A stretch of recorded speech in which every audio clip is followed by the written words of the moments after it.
In this video, you get to know the full Corel Draw introduction for beginners, and we start right now. It's not a game, it's a rich thing. What is happening? My name is Dennis. If this is your first time here, in this channel we do lots of tech reviews and we help graphic designers find success in their career. So what are you waiting for? Jump in and click the subscribe button, hit on the bell so you won't miss any video. Corel Draw is a vector-based program made from a company called Corel. It is used to create vectors and save files as vector files. Many people see Corel Draw as a software that is very hard to operate, but I dare you, it's very simple. You only need a couple of skills in graphic design, then you know that Corel Draw is very simple. A link to my playlist will be on the video description so you can watch all the videos that will guide you through your graphic design training. Once you launch your Corel Draw, this is what you see. And the next thing you want to do is to create a new document by simply clicking here.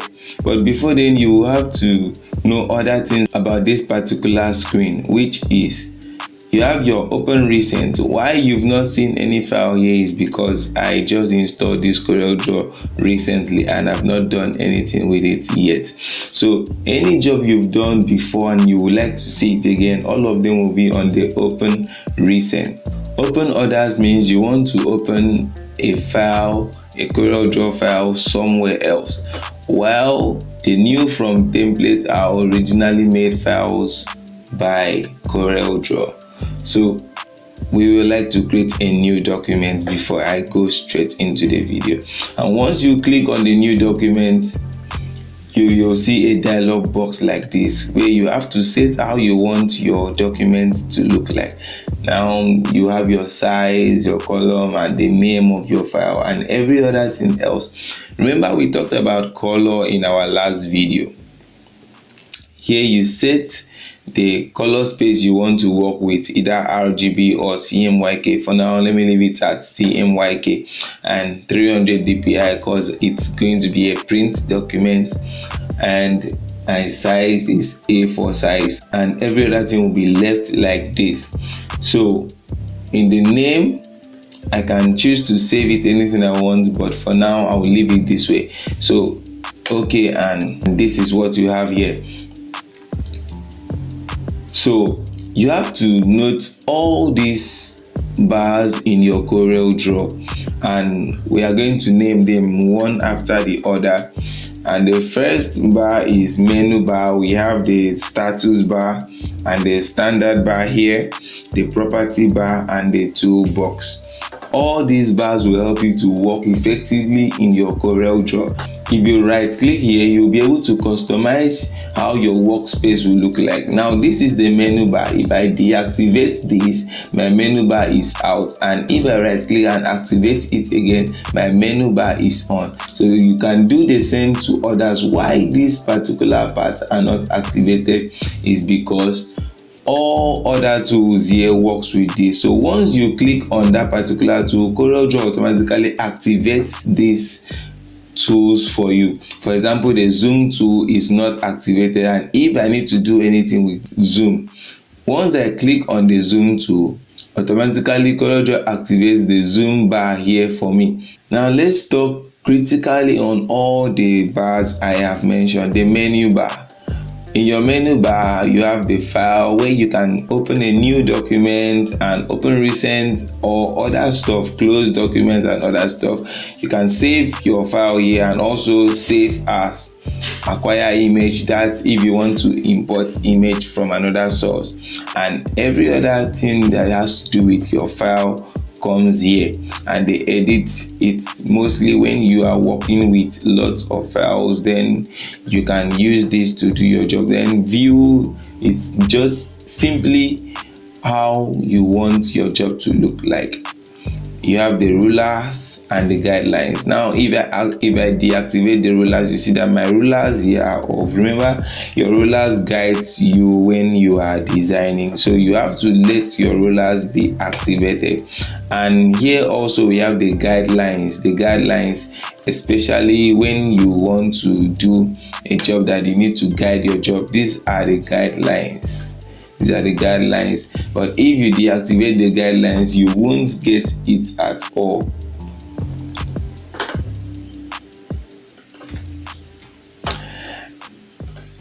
And the next thing we like to look at is the layout. In your layout, you have where you can set your page number and every other stuff, the page orientation, either landscape or portrait.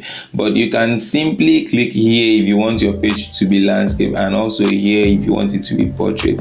And these are the objects. There are lots of things you need to know inside here, and as we move on with our tutorials, you get to know most of this stuff.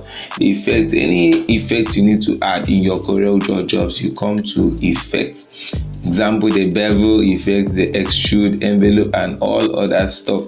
And here is when you are working with bitmap, especially JPEG files, or you want to add other effects to your jobs. For now, they are not active because there is no element selected here.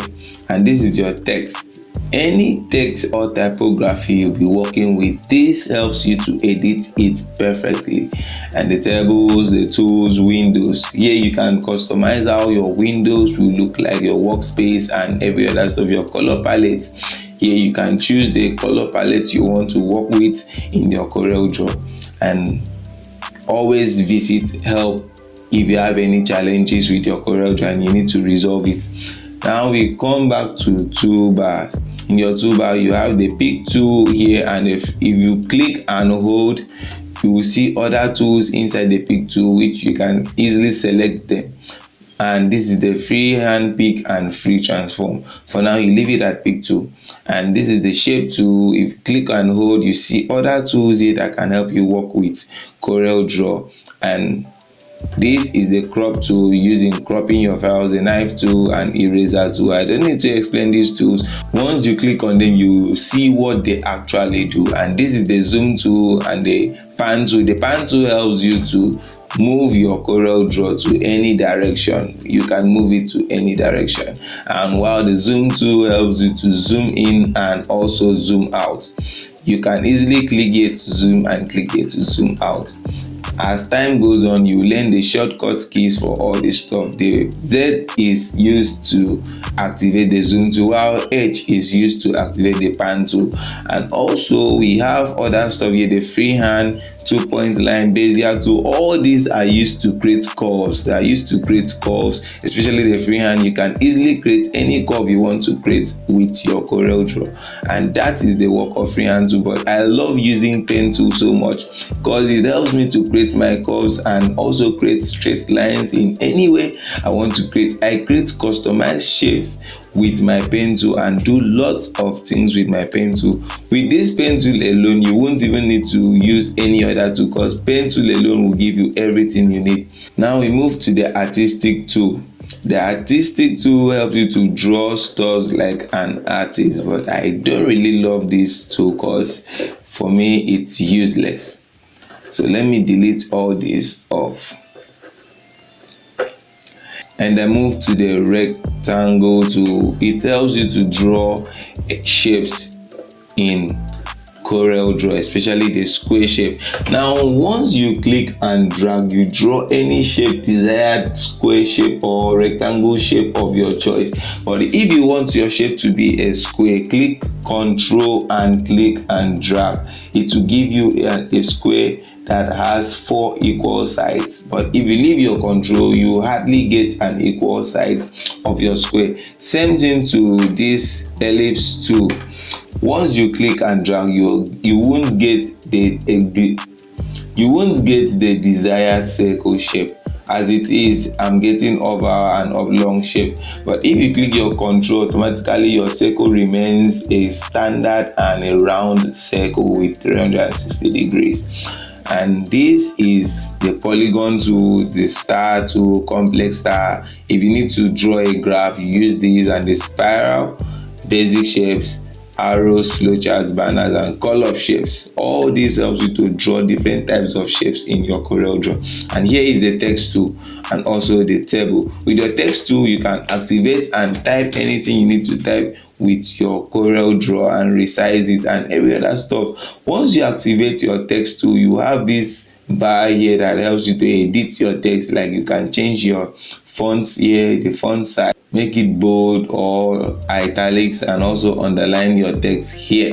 And here will help you to edit the alignment of your text, either it's left aligned or center, right, full justify, or false justify. And all this here has their shortcuts. If you learn and know all this stuff, you know how to justify them even without clicking here. Just use the shortcut to work with your text. And I will move on straight to another tool here, which is the parallel dimension and every other. So all these are used to create lines and every other stuff here that are very wonderful. As time goes on, you get to know this, but for now you need to study the most important tools, which are these ones.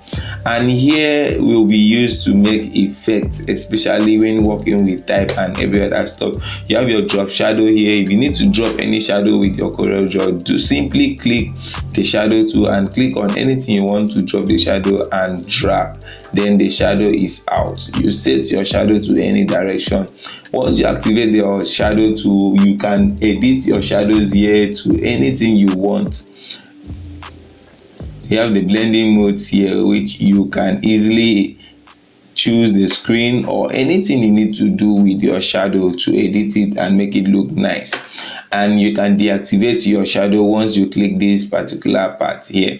Remember, this tutorial is done with Corel X7, and the tools on Corel X7 and the workspace may not be the same with the current Corel Draw you are using. Many people will be using X8 by now, and try to adjust and know all these tools are the same, but you just need to know where the tools are located. That's all.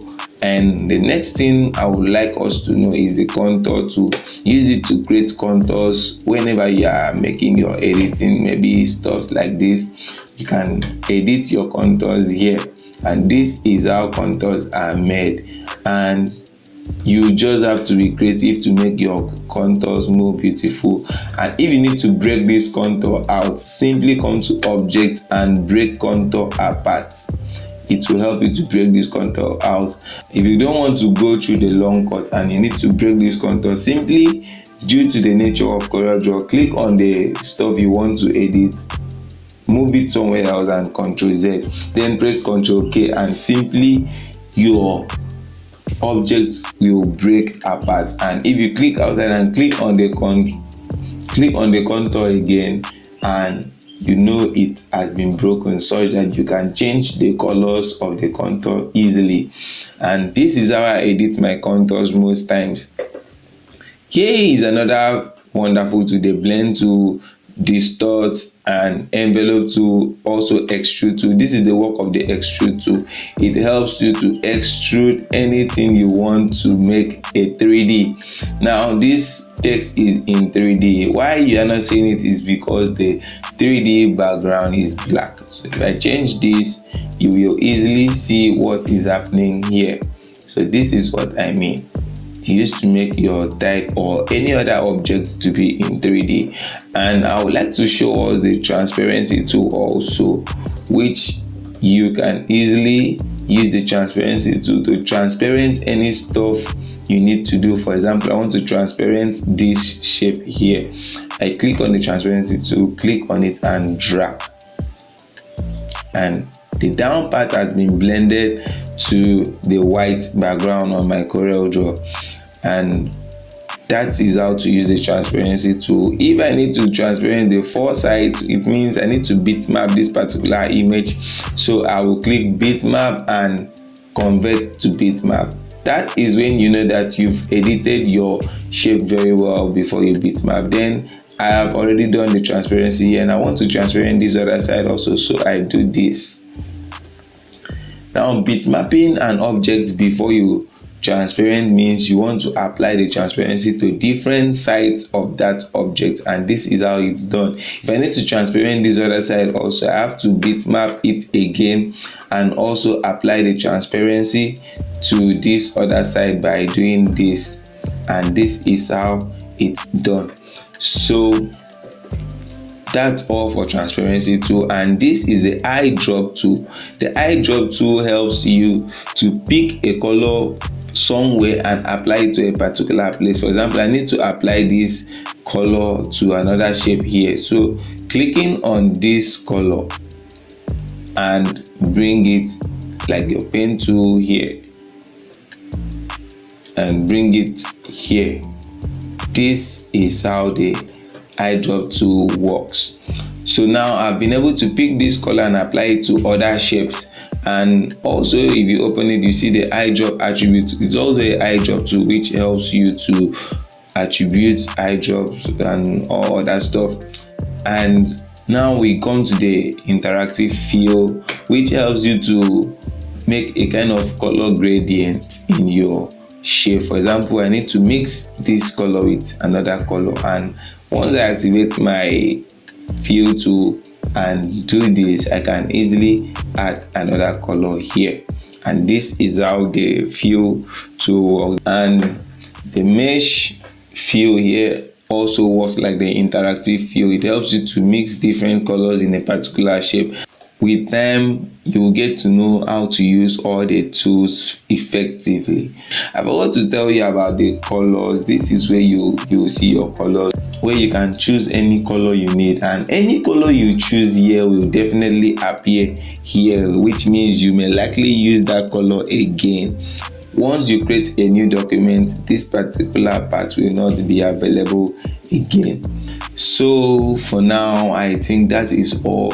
Stick on and keep on watching my videos on Corel Draw. You will get to know how to work with Corel Draw perfectly, and many videos on Corel Draw guides will be coming to help you. For now, this is only a beginner's tutorial. You need to know those tools and know how to use your workspace perfectly. Thanks so much for watching this video, and see you back next time.